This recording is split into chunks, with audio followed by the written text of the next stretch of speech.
दोस्तों good evening. आज मैं footprints without feet by AC well class 10th की लेसन 5 का वीडियो बनाने जा रहा हूँ। ज़रा ध्यान से देखेंगे।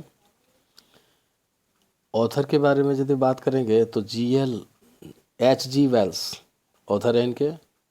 इनका जन्म जो है 21 सितंबर 1866 में हुआ और इनकी मृत्यु जो हुई है 13 अगस्त 1946 को। अब ज़रा इनकी समरी की बात कर लें। ये साइंस फिक्शन लिखते थे और सोशल साइंस फिक्शन भी लिखते थे। इनकी समरी की बात करेंगे तो यहाँ देखिए मैं दिखा रहा हूँ समरी। इनका समरी को मैं संक्षेप में डिस्कस करने जा रहा हूँ, संक्षेप में बताने जा रहा हूँ। कहता है कि द स्टोरी रिवॉल्व्स अराउंड ये unique scientific discovery that completely changes the life of the protagonist named Griffin. इसमें देखा जाता है कि ग्रिफिन जो है प्रोटैगनिस्ट करेक्टर है। इस प्रोटैगनिस्ट करेक्टर को है ना, इस प्रोटैगनिस्ट करेक्टर ने अपनी ज़िंदगी को चेंज कर लिए। क्यों? एक साइंटिफिक डिस्कवरी की वजह से, है ना, एक वैज्ञानिक खोज की वजह से। होता क्या है? कहता है ये man of the refined scientific expertise ही, है ना, he develops a drugs that can make a man disappear. उन्होंने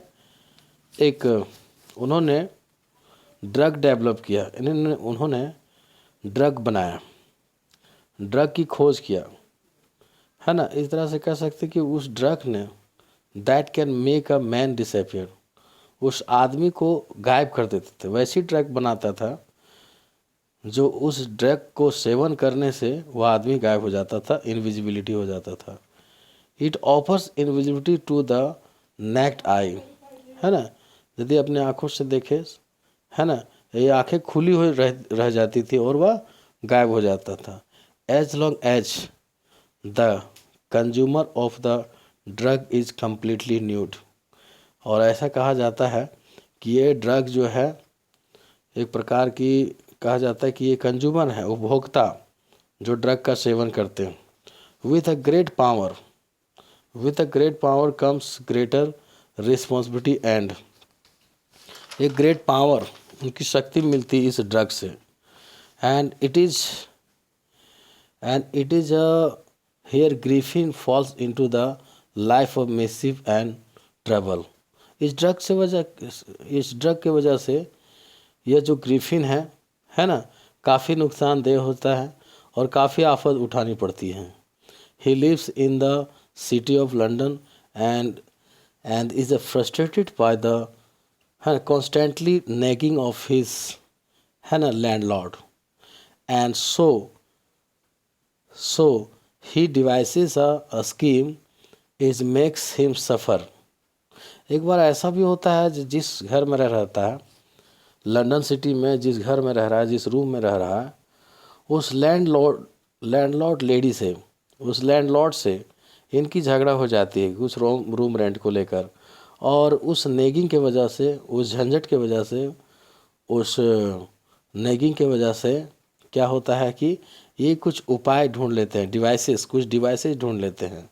और वह डिवाइस क्या होता है कि इनकी घर को आग लगा देता है। ठीक है, चुपके से घुसता है, इनकी घर को आग लगा देता है और वह वहाँ से निकल जाता है, बच निकलता है। अब होता है however he soon finds himself suffer as he was the stark-nacked in the middle of the nowhere with a wintry night to survive। अब क्या होता है, अपने आप को होमलेस फील करता है और विंटर का सीज़न है, ठंड का सीज़न है, जिसके वजह से वह जो है बिल्कुल अब, है ना, होमलेस हो चुका है। और विथ अ विंटर सीज़न क्या है, विंटर सीज़न में ठंड भी लग रही है। तो वह क्या करता है, अब देखिए दूसरे क्राइम जो कर रहे हैं। कहता है कि in another to save his and,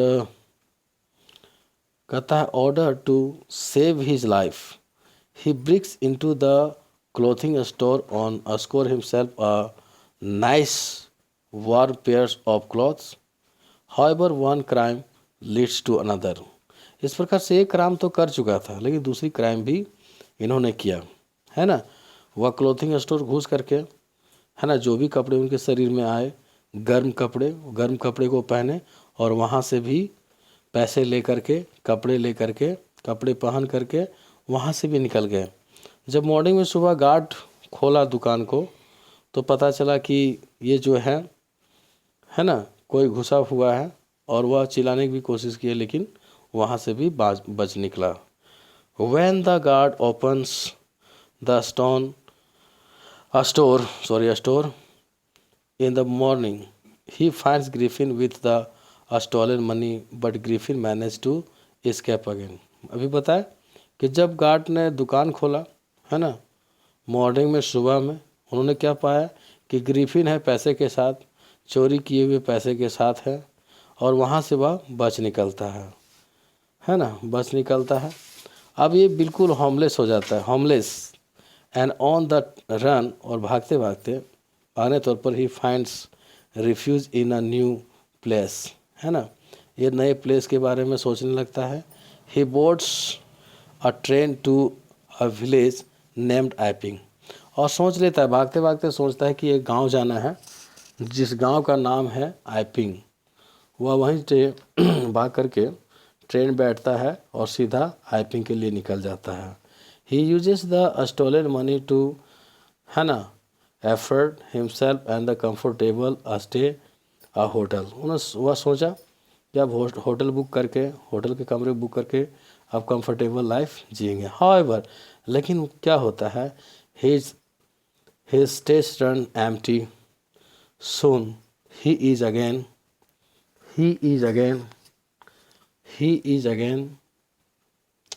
in need of money. अब फिर से पैसे जब खर्च हो जाते, फिर से इनकी पैसे की ज़रूरत पड़ जाती, टू पे rent and procure other supplies. Consequently, he decides to steal from a man of church clergyman. When he pays the rent, the owner, Mr. and Mrs. Hall, they suspect some misdoing, and so that search his room for some clue. अब क्या होता है, जब Griffin के पास पैसे नहीं होते, तो वह तीसरी क्राइम, है ना, के लिए सोचने लगता है, और सोचता है कि क्लेर्जी मैन जो यहाँ पर हैं, अब उन्हीं से पैसे चोरी करूँगा, उन्हीं से पैसे लूट लूँगा। और वह पैसा लूट करके, चोरी करके मिस्टर एंड मिसेस हॉल को दे देते हैं room rent. Mister and Mrs hall को डाउट पैदा होता है, और वह सोचने लगता है कि इतना जल्दी पैसे का, है ना, अरेंज कहाँ से किया, और फिर वह इनके ऊपर निगाह रखने लगता है। ये मिसडूइंग, ऐसा लगने लगता है ये गलत काम कर रहा है। और इसके बाद क्या होता है कि they are stopped in their tracks by Griffin, who appeared out of him thin air.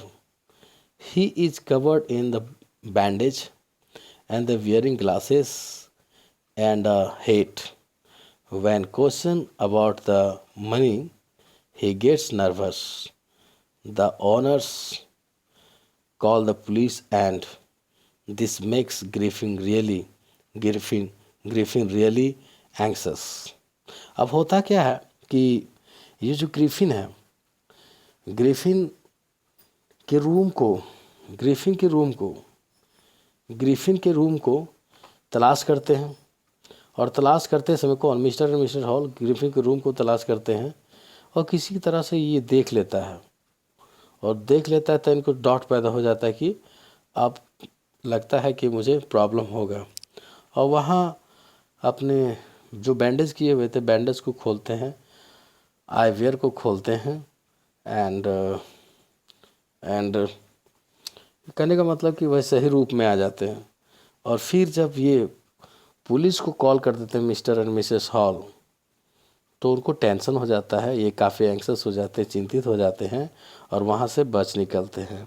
लेकिन in order to save his tail, अपनी पूंछ बचाने के लिए, अपने आप को बचाने के लिए, he removes his head, eyewear and bandage and his head disappear instantly, और जल्द से उनके हेड जो है गायब हो जाते हैं।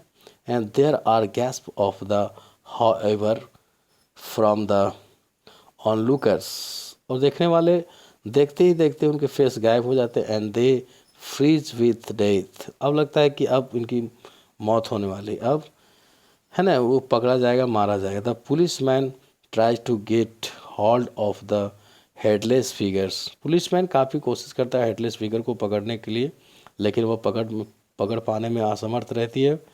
ये स्कफल ब्रेक्स आउट द ओह एक और द एप्रीहेंड क्रिमिनल, क्या कह रहा है, कह रहा है स्कफल ब्रेक्स आउट टू, है ना, एप्रीहेंड क्रिमिनल, कहता है हाथापाई होती है उनके साथ में, ग्रिफिन के साथ में हाथापाई होती है, उस अपराधी को पकड़ने के लिए हाथापाई शुरू हो जाती है। लेकिन क्या होता है, वहाँ से भी बच निकलता है, वहाँ से भी क्या होता है, ये जो ग्रिफिन है बच निकलता है। इन द एंड, कहता है in the end now invisible Griffin is able to find the policeman of end the escape. अब क्या होता है बाद में कि ये सक्षम होता है अपने आप को इनविजिबल करके, ये सक्षम हो जाता है भाग निकलने के लिए पुलिसमैन से, और ये अंततः भाग निकलते हैं। The policeman is left leaking his wound, कहते हैं पुलिसमैन की तलवार चाटते रह जाते हैं, पुलिसमैन उसे पकड़ नहीं पाती है।